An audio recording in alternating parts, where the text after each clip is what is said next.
and welcome to Inside Chats 23. It's all great to have you today here on this fine day. Today we are going to speak, of course, about AI. Why not?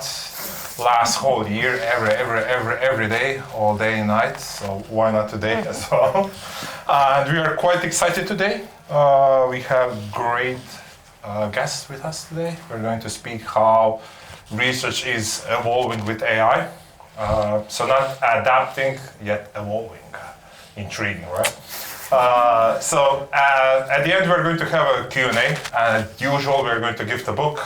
Here is the book, so you can just see the precious gift that you could get for the best question that we have. And yeah, that's it.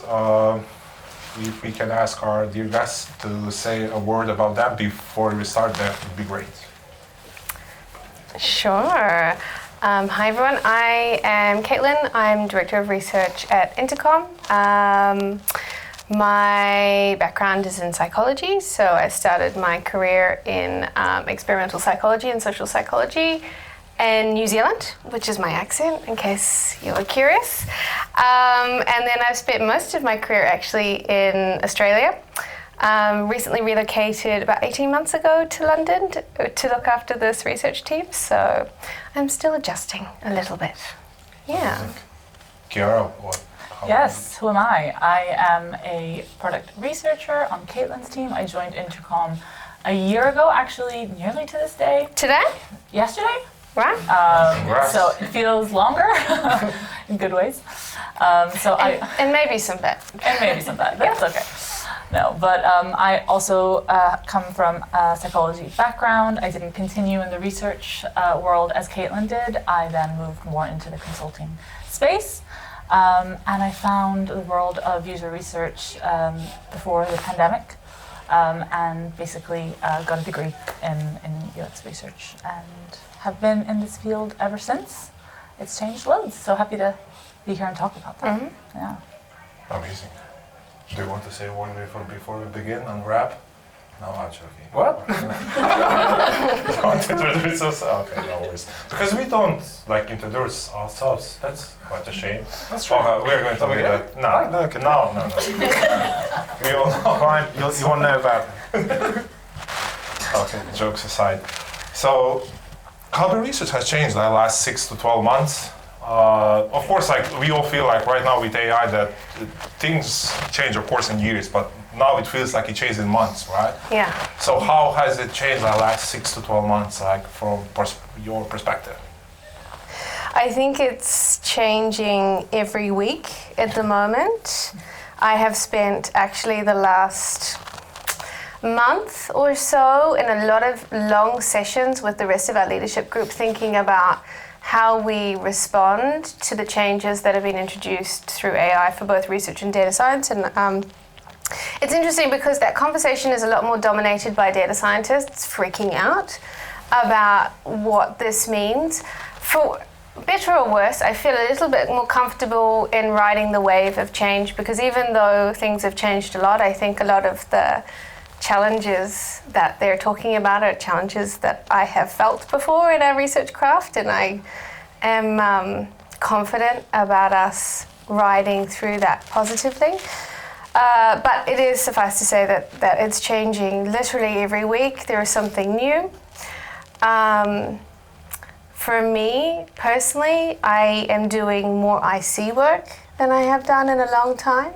And I feel a lot closer to individual data points because the AI makes it very easy for me to be very close to data points. Sorry, you said IC, right? Can you just exactly, yeah. So doing actual individual contributor work, because I'm a people leader, I don't do things. I go to meetings and tell Chiara what to do.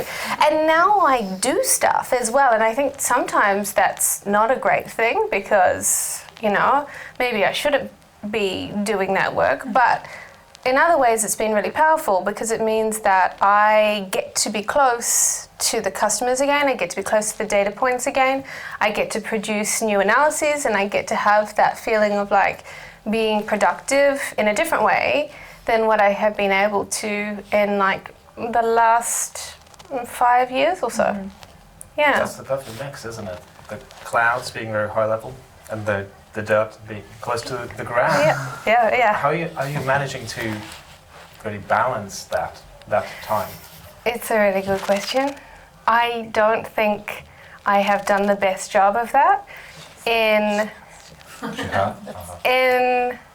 like, let's say 3 months ago, I think I tried to take on more than what I probably should have, because you feel like, okay, I can do that myself, don't worry, I'll do that myself. And I never would have done that before, because that would have been 6 weeks worth of work. But now I'm like, maybe I can just play with that data and it's going to be done in a couple hours.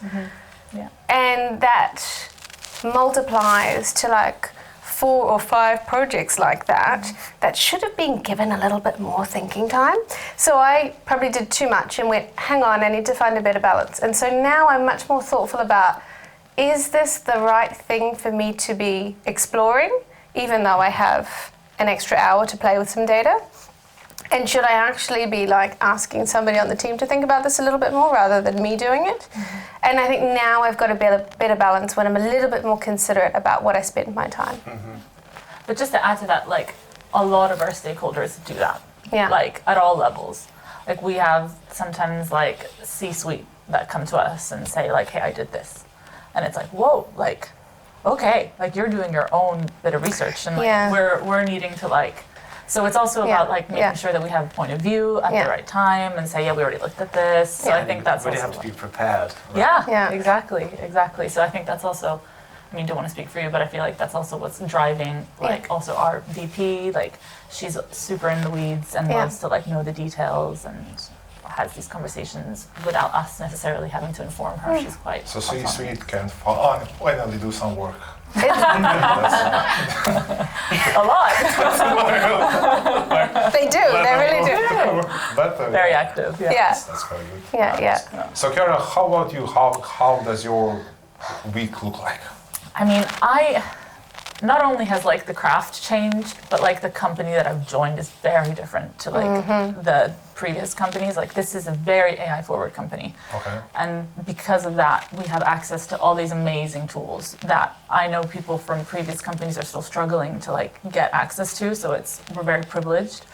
And I totally want to, like, acknowledge that not everyone has access to all the tools and to be able to experiment. So, the company being so AI forward, and you know, as a result, our craft has also become more AI forward. I'm spending less time. There is no such thing as a backlog meeting that I've necessarily been in, and that's because also as a team we're way more like horizontal. So we are not embedded in certain areas. We're very much like mobile and go where we need to go.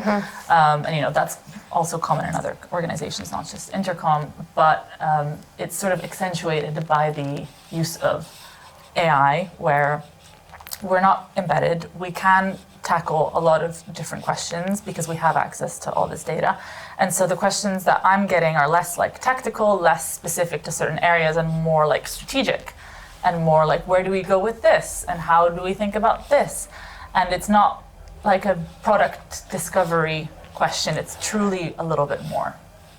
Strategic and sometimes existential. Sometimes very existential, truly. It's like, how do we even think about this product anymore, you know? And it's questions that I would have never received in previous companies, but also previous research teams, just for the nature of the industry that we are in. Yeah. But I think that's like that the research industry as a whole aspire to be, right? Like that's exactly. like that was exactly the dream. So like, do you think that it's specifically because of the Intercom, or is because of the time, or like combination of those things? 100%. So our team at Intercom, like RAD, Research and Data Science, RAD, how cool. Like, when I heard that we were called RAD, I was like, you're joking. Right? Sometimes I write to stakeholders and I'm like, I'm from Team RAD. So we are like super respected, and that was one of the reasons why I really, really wanted to join Intercom. Likewise, yeah. Because I heard that we were really, truly listened to by like C-suite.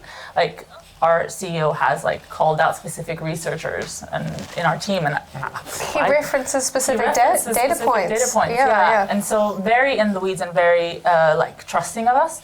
And I know that's like the gold point, right? Like not many people have trusting that. and you feel empowered. Yeah. What's the mission of the team, if you could summarize it there? Is it internal product research? Is it slightly wider than that?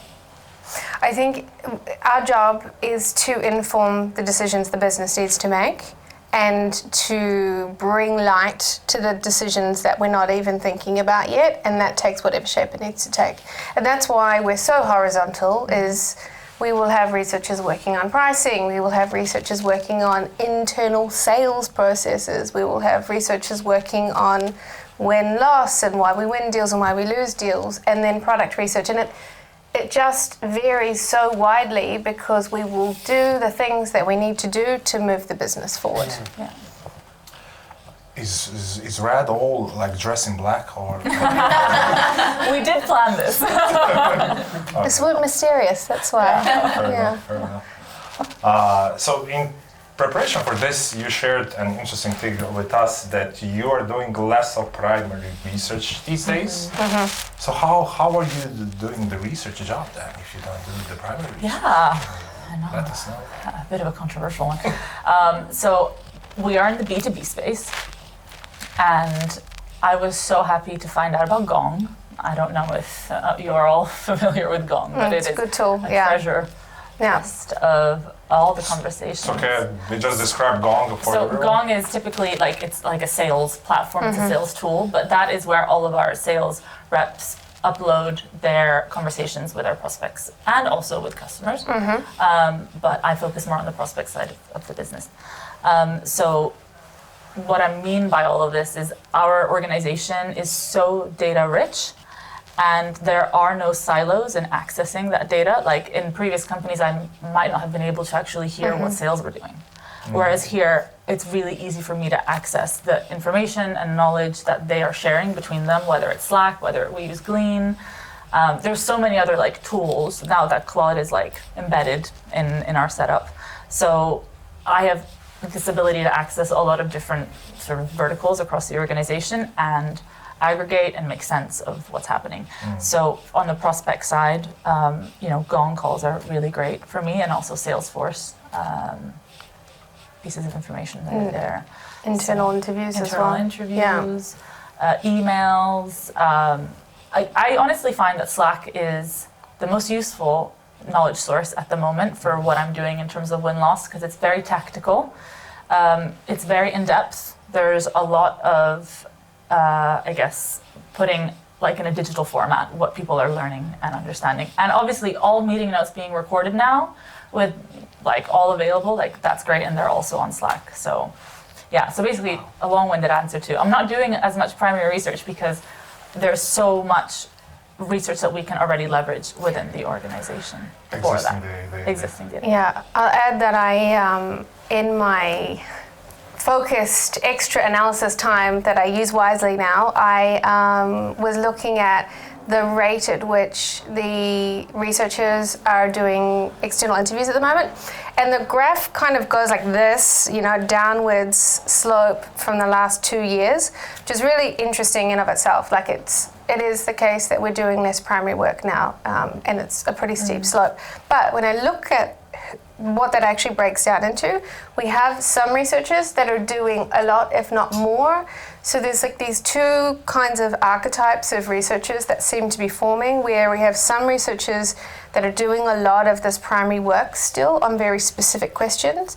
And then we have researchers like Chiara who are working on leveraging that data and other data sources to bring together like more strategic insights or connecting the dots across different sorts of intel.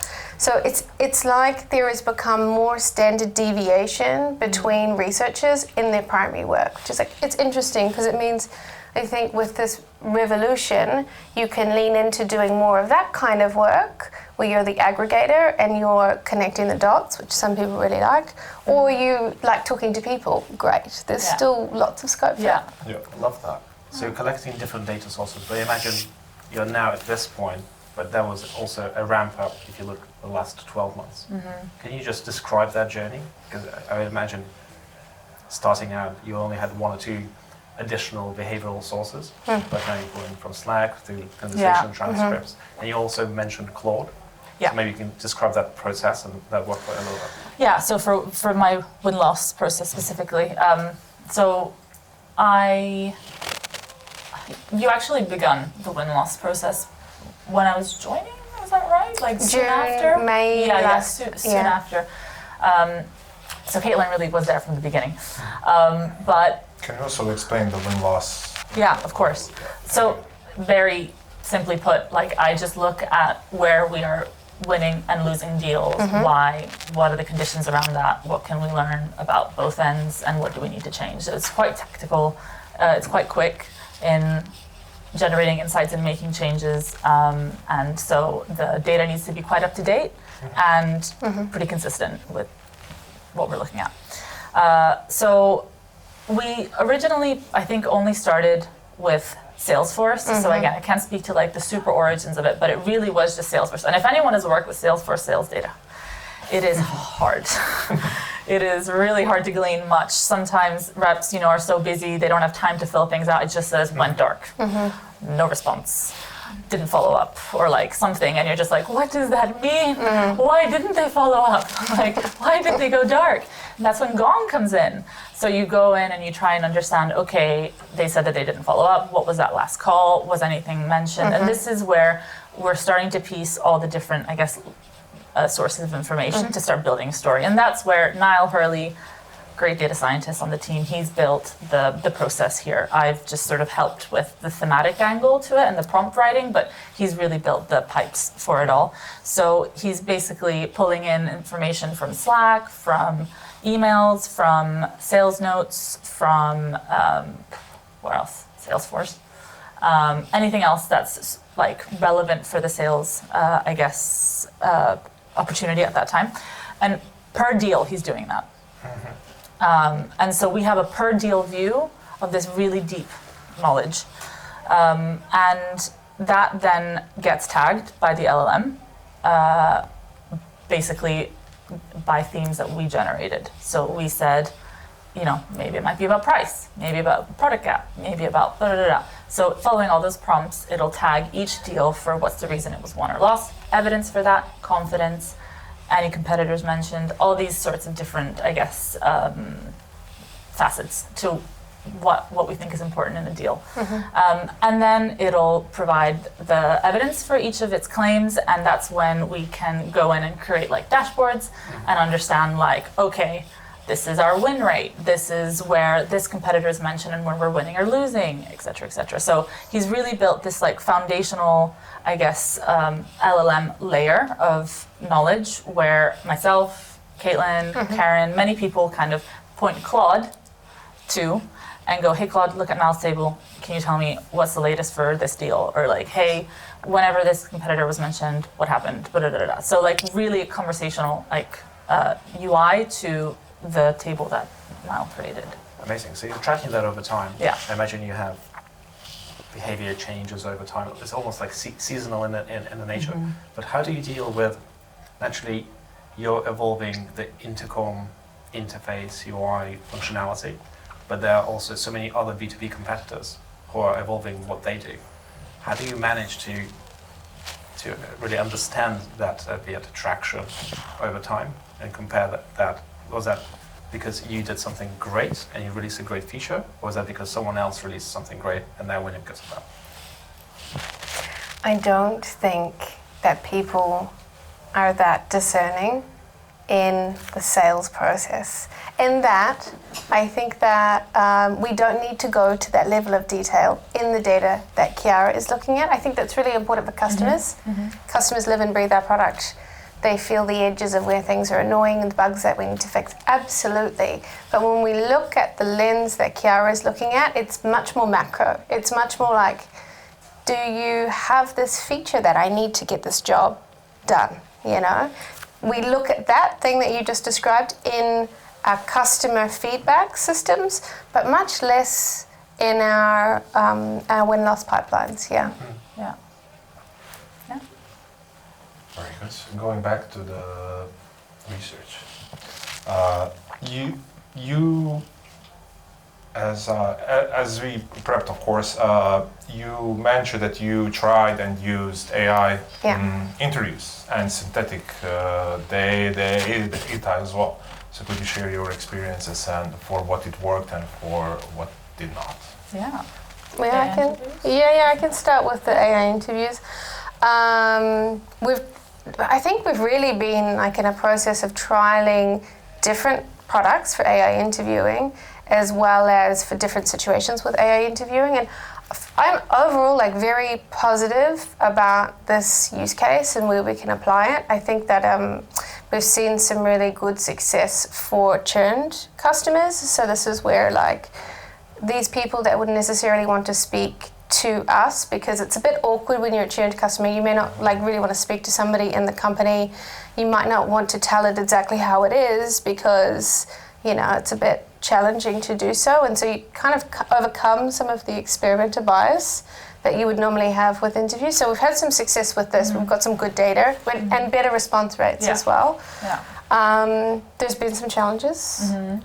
Challenges? For the AI interview? I mean, I think the challenges are totally human, where like there is no warm-up period, really. Yeah. So you're just kind of like okay, I'll do this interview, and then it's like, hello, I'm Elliot, your AI interviewer, and I'm here to talk to you about why you left Intercom. And it's like, okay. And so I'm kind of like, if there was a bit of a warm-up, like, hey, this is going to be super weird for you, totally get that. Like, maybe we can just riff for a second and so you get used to me.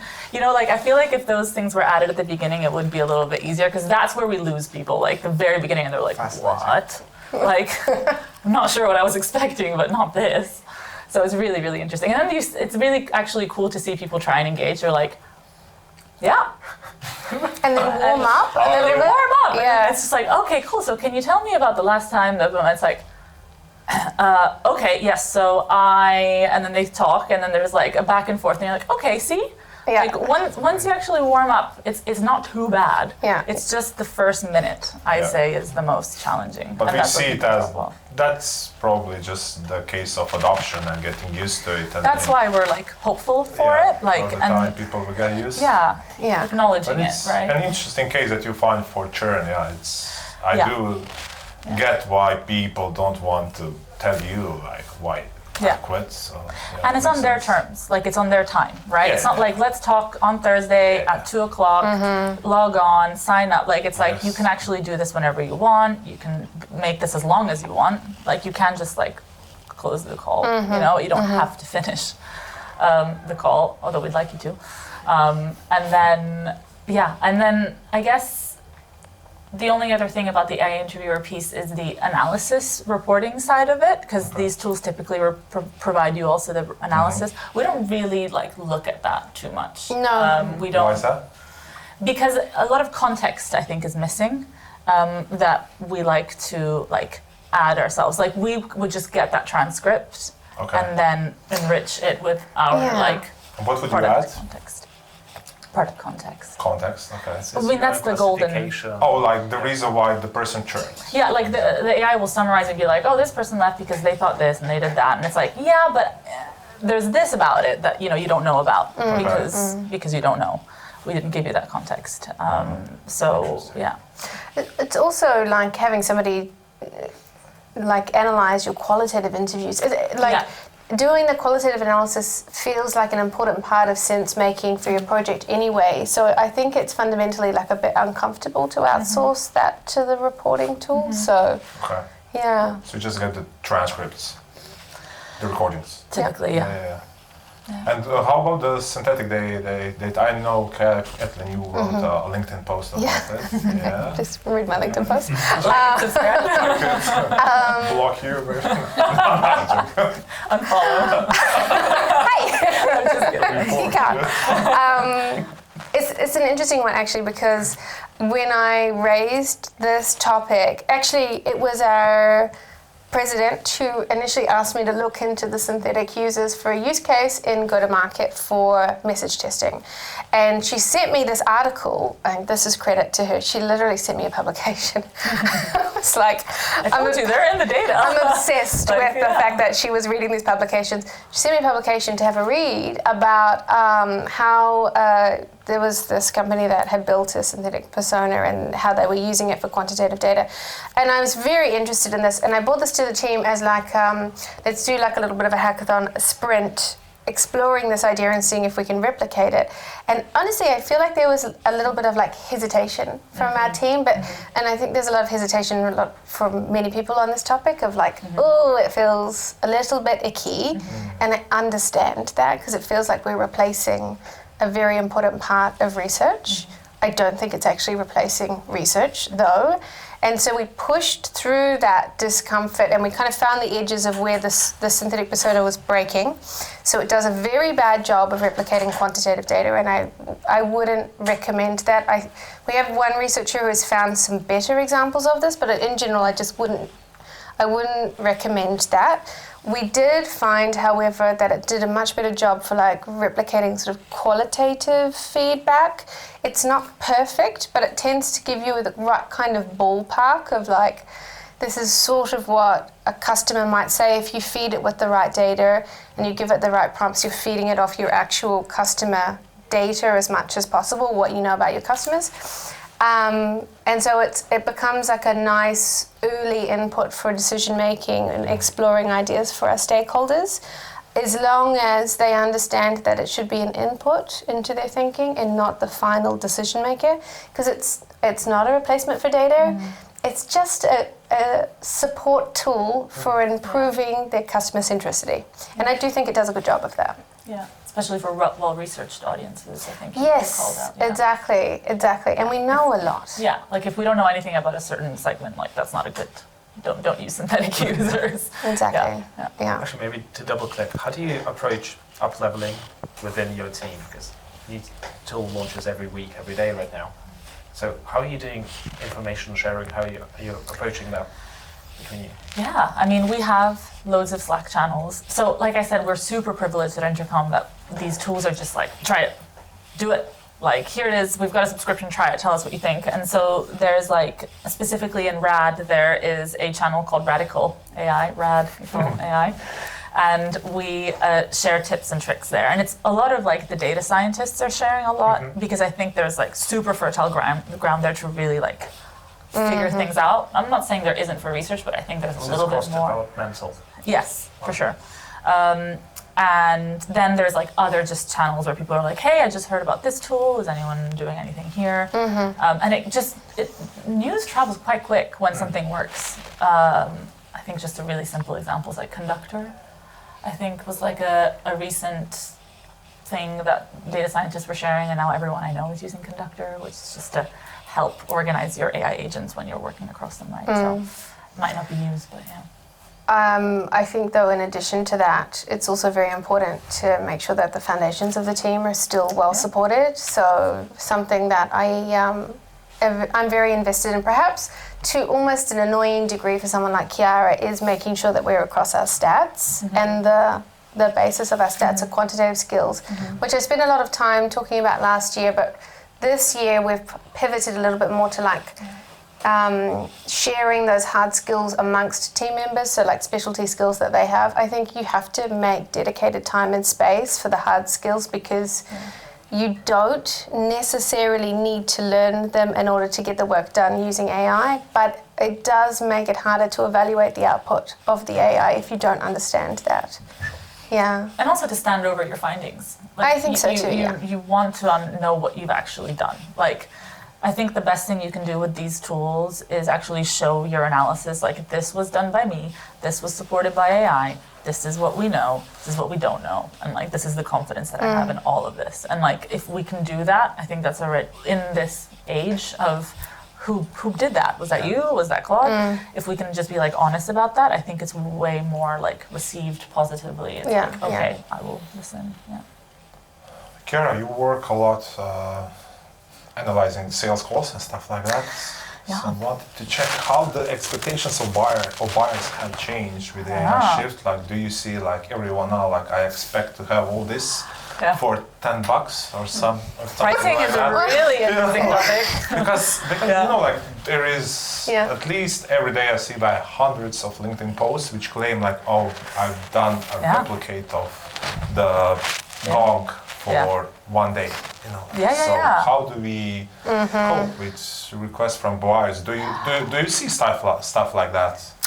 We see a lot of in sales process. I mean, we see a lot of fatigue from buyers. Everyone's saying the same thing. Like, everyone's doing this. Like, why are you better? Like, aren't you a rapper? Like, how does that work? So, and also how we are with doctors, where we come prepared now through using the internet. I think buyers are becoming more prepared by checking actually through LLMs. Like, hey, I'm about to enter like a sales call with Intercom. What are the questions that I should ask about the product? What should I actually know about what we're about to face here, and like what question, like what about pricing? What should I? And we actually did a bit of research on this recently, where like a market researcher asked a bunch of our like prospects, like, how are you researching agents? So it's really, really interesting what we found. And that's essentially what we're seeing, where it's just people are coming more prepared through LLMs. They have very custom, specific expectations that fit their setup, and are incredibly fatigued by the marketing around in the space. So a bit skeptical, but leaning in. I think an interesting extension of that, though, is that we're seeing businesses change the way that they're messaging as a result to try to cut through some of the fatiguing noise. Yeah. So, you know, you might see some of like the even like B2B messaging is like typically followed a similar format, whereas it's now looking a little bit more like B2C, and people are perhaps using like celebrity endorsements and having much jokier kind of advertising and cutting into like different territories than they would have in the past. So like we're seeing the market changing rapidly to try to cut through the noise. They're trying to build more a brand, like. Exactly. And I think you have to build a brand because it's very easy to ship and build product right now. And so it's not just about your product, but it's about the messages and the value that you stand for as a business. So all the B2B leads are much more qualified via AI. That means you're optimizing content to then rank for AI to pre-answer those questions and actually to qualify leads. You're shaking your hands, yes. So, and Question. we're like something that It's a whole thing.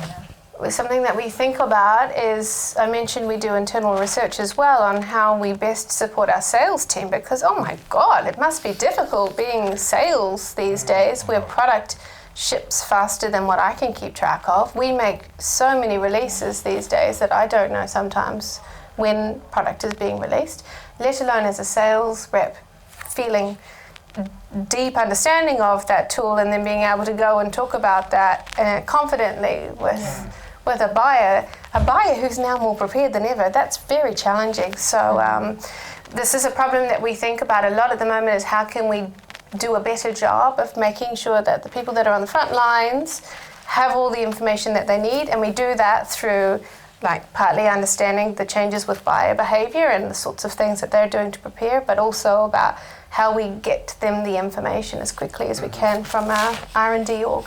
Yeah, and sometimes that's a cloud skill that can help you do it. Love it. Yeah. Shortly we're going to turn to the Q&A, so prepare your questions. Just before that, we are going to end on a beautiful note about anxiety in the research world. Yeah. So I think we are all aware that there is a lot of fear and anxiety about we are all going to lose jobs like everyone. How do you feel about it? How AI is going to impact? I think you're a good example for everything you shared today, but how can we spread that word more?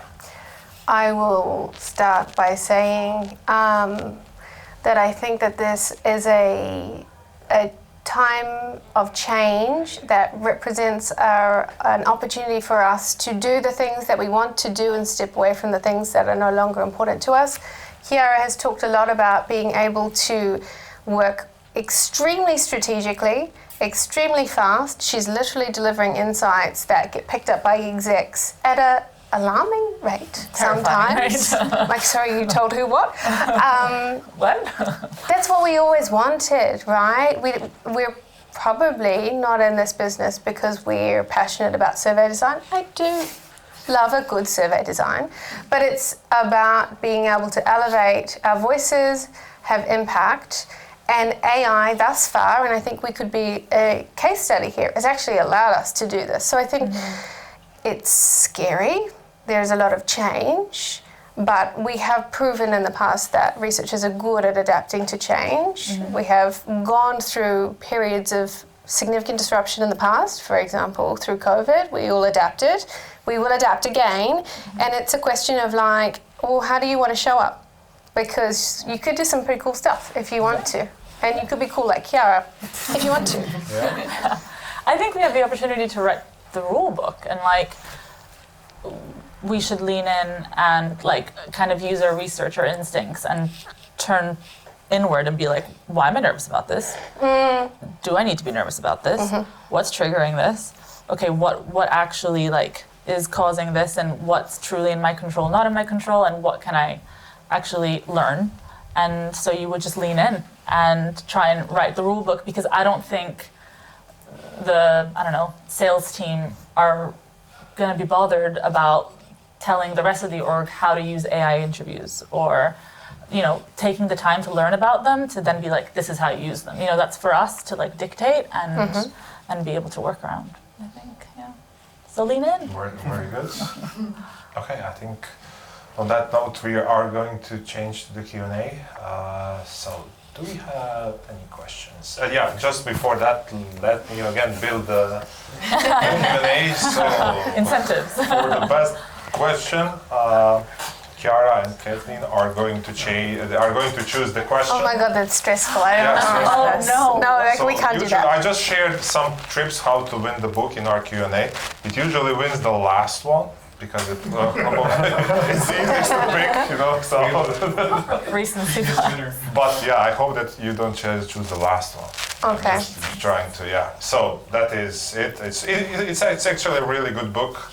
I would recommend to I read. actually might need that. That looks very So it's- relevant. Yeah, You're the best it's quite a good book. So yeah, please, do we have questions? Thank you. Thank you for the talk, that was really interesting. I guess my initial question would be, obviously everyone's really pro-AI, there's so much you guys are doing that's really inspiring. How does it affect junior people coming into the industry? Has it reshaped how you hire? And if you are hiring, what are you looking for? Oh my God, I was just talking about this today. Actually, I have been thinking a lot about what I hire on. And once upon a time, I would hire on like experience, years of experience, what like logos are on your resume, demonstrate the hard skills, da da da da. And now I kind of hire on mindset and aptitude. And I'm like, things are changing so fast that as long as I'm like, I know that you're like an analytical thinker, you're sharp, you're precise, and you're adaptable and you're comfortable with like change, then we can like fill in the foundational gaps. But I will say that I am very thoughtful about making sure we fill the foundational gaps. I think it's very easy for people to overlook that, and then nobody really understands what a p-value is, and eventually that's going to fall over. But I'm very much thinking about hiring on these like softer things now, and taking bets on people that, they just like impress and show up in some way. And like an example would be a recent hire that we made. He just really stood out to me because he posted on LinkedIn that he had like vibe coded this analysis that he had done on his side gig, and I'm like, well, that's so great that like even in your like downtime, you're displaying your hunger for this space, and I want to bet on somebody like that. Yeah. Okay, that's a good start of the Q&A, I would say. Do you have any other questions?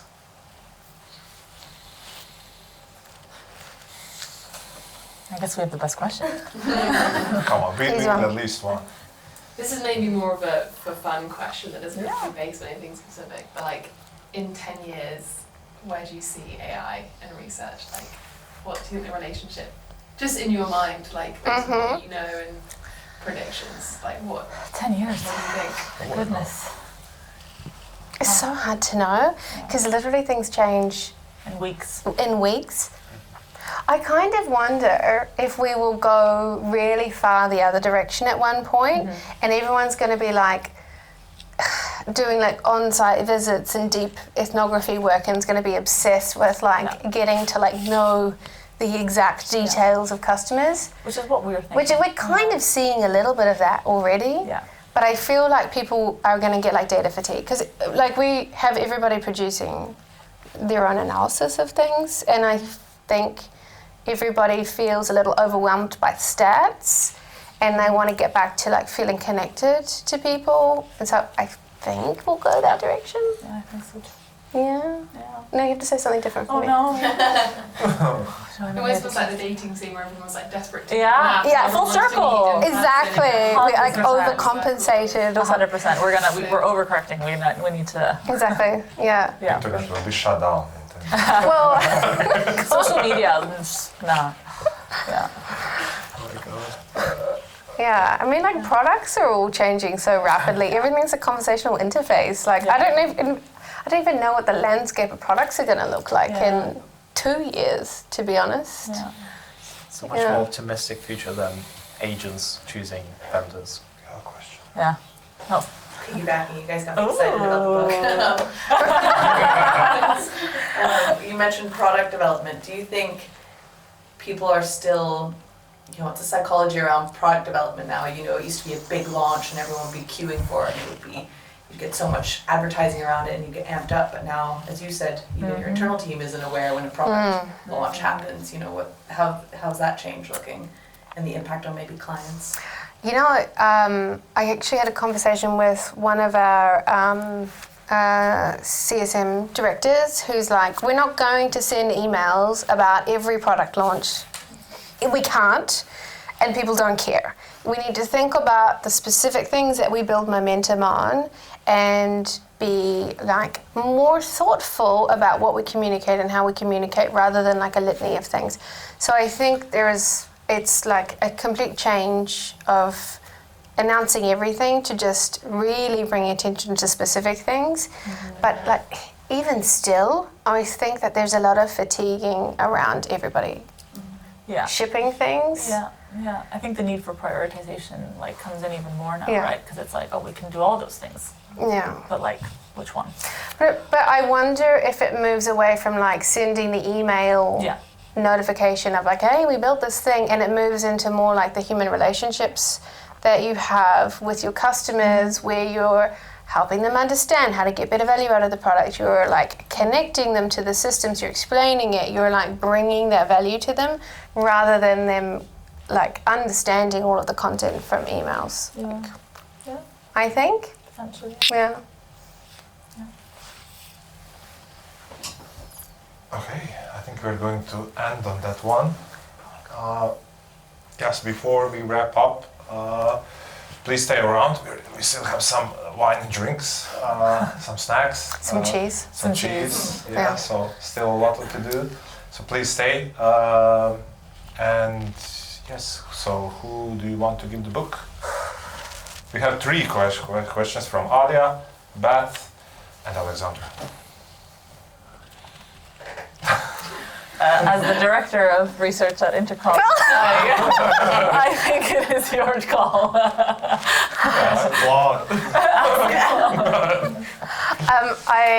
I really like the hiring question, so yeah, Alia.